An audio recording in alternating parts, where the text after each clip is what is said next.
Welcome back, everyone. Today we're going deep, really deep, into Shelby Foote's The Civil War, a narrative.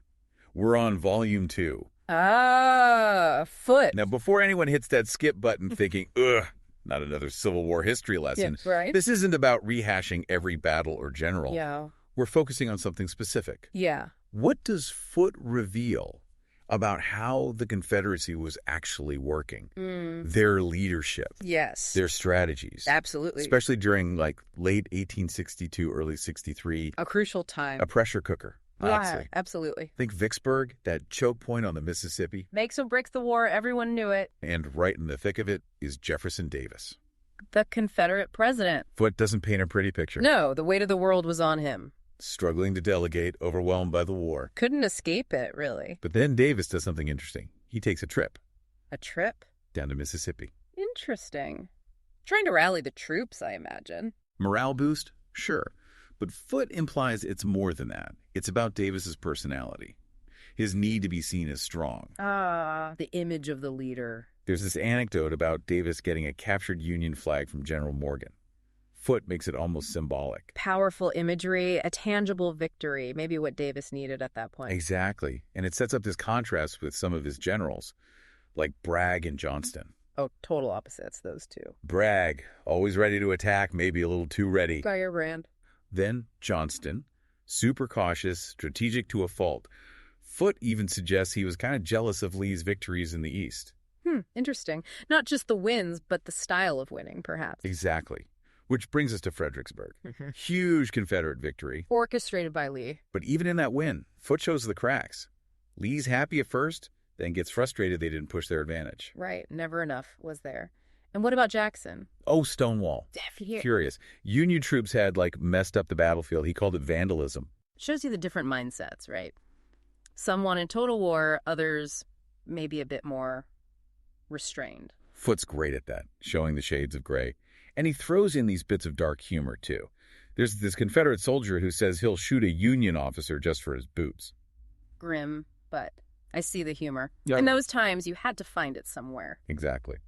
But it's important to remember the war wasn't all big battles. Foote highlights stuff like Prairie Grove, Stones River. Smaller scale, but just as brutal. And logistically, a nightmare for the Confederacy, especially out west, keeping those armies supplied, moving them around. On constant struggle. And then you've got the Red River Campaign.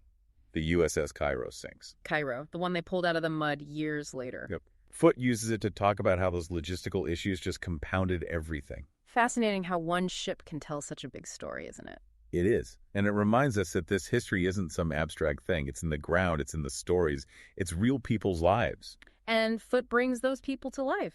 The soldiers, the civilians, the whole experience of the war. He doesn't sugarcoat it either. The battles are brutal. People are suffering. There's fear and uncertainty everywhere. War is hell, as they say. And Foote doesn't shy away from that. Yeah. Like that story of the black cook blown into Union lines by an exploding mine. Tragic, yet. There's almost a dark humor to it. The absurdity of war, I guess. Yeah. And back on the home front, it's just as bad. The bread riot in Richmond, women rioting because they're starving. Desperation, pure and simple. So as we go deeper into Foote's narrative, Yeah. what are the things that really jump out at you about this early part of the war? What makes you rethink what you thought you knew?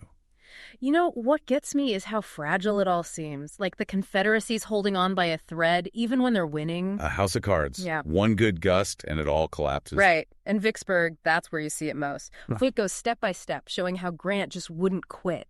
Adapting, overcoming, always on the attack. Grant just wouldn't be stopped. There's this bit where he loses a whole steamboat full of supplies. Yeah. Crucial stuff. But does he freak out? Nope. He just figures out a workaround. Classic Grant. And Foote throws in this detail. Grant's son, Fred, was actually there with him during the campaign. Really? Yeah. Puts things in perspective, doesn't it? These guys weren't just figures in a history book. Real people, families. Making life or death decisions. And on the other side, Pemberton, the Confederate commander at Vicksburg, he's getting squeezed from all sides. Davis wants one thing, Johnston another. A no-win situation. Outnumbered, outgunned, holding on to a position he knows he can't defend. It's tough reading. You know what's coming. But you feel for those soldiers, just trying to do their duty. Foote's good at that. He doesn't make them out to be incompetent or cowards. He shows their resilience. How they kept fighting, even when all hope seemed lost. The battles, the sieges, it's all there. To human cost, though. Immense. Foote doesn't hold back on that. Nope. The horror, the suffering, the impact on civilians, Yeah. it's all part of the story. And it wasn't confined to the battlefields, was it? Think of that bread riot in Richmond. Women rioting for food. Driven to it by hunger, by the war's effects on everything. It shows how deeply it cut into every aspect of life. Makes you wonder how the Confederate leadership handled things back home. Were they even equipped to deal with it all? Did they prioritize the war over their own people? Big questions. Foote makes you ask those questions. And yet, even in all that darkness, there are these flashes of humanity. Right. That black cook, blown into the Union lines by the mine, ends up becoming a kind of sideshow attraction. Strange how these things happen in war.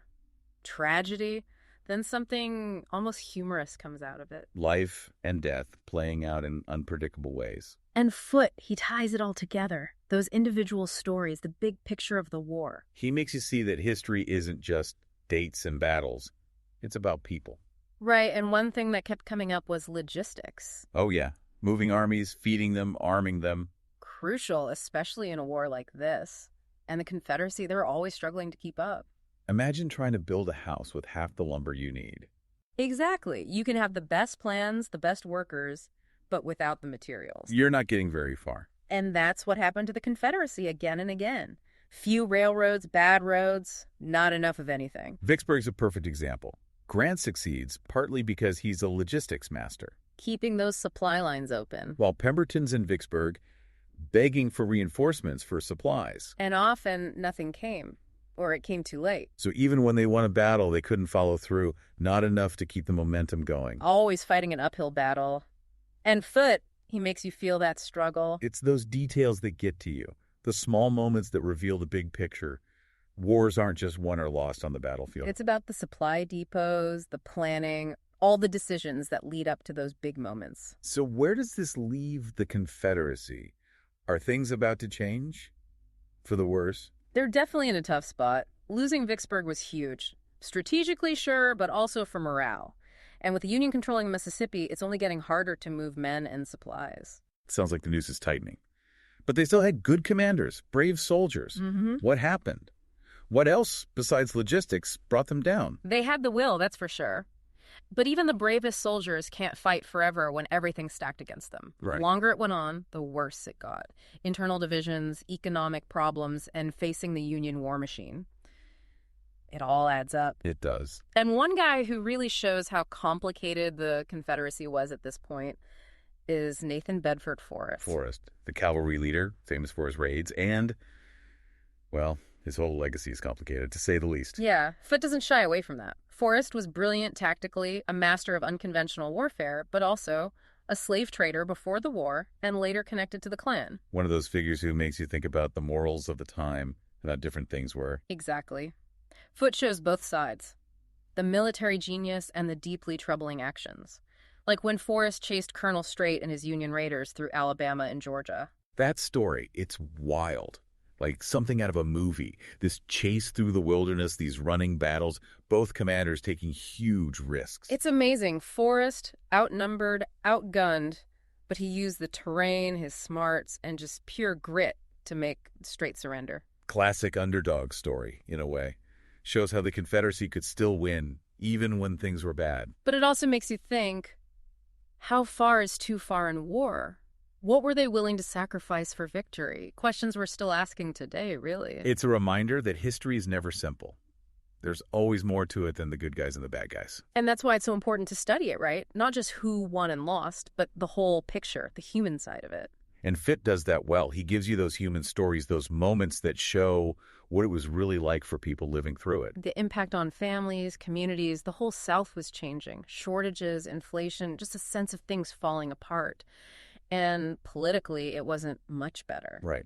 Davis is trying to hold on, facing criticism from his own generals. His government's breaking down under the pressure. A reminder that even in a crisis, people have different ideas, ambitions, and those differences can tear things apart. So as we wrap up this deep dive into Foote's book, what do you want our listeners to take away from it? I think the biggest thing is to try and see things from different sides. Foote doesn't just tell the Confederate story, he shows the Union side too. The bravery of their soldiers, the challenges they faced, why they were fighting. It reminds us that this wasn't just North versus South. It was brother against brother, families split, even people struggling with their own beliefs. And by understanding that, all the complicated parts, the gray areas, we get closer to the truth about the war and what it did to our country. This has been a fascinating look at a truly pivotal moment in American history. And to fully appreciate the depth of Foote's work, there's no substitute for experiencing it firsthand. Pick up the Civil War, a narrative. Immerse yourself in the story and let those pages transport you back to this era of courage, conflict, and profound change. Don't forget to subscribe to our channel, and if you know someone who might enjoy this deep dive, please share it with them. And until next time, keep exploring, keep learning, and keep those minds sharp.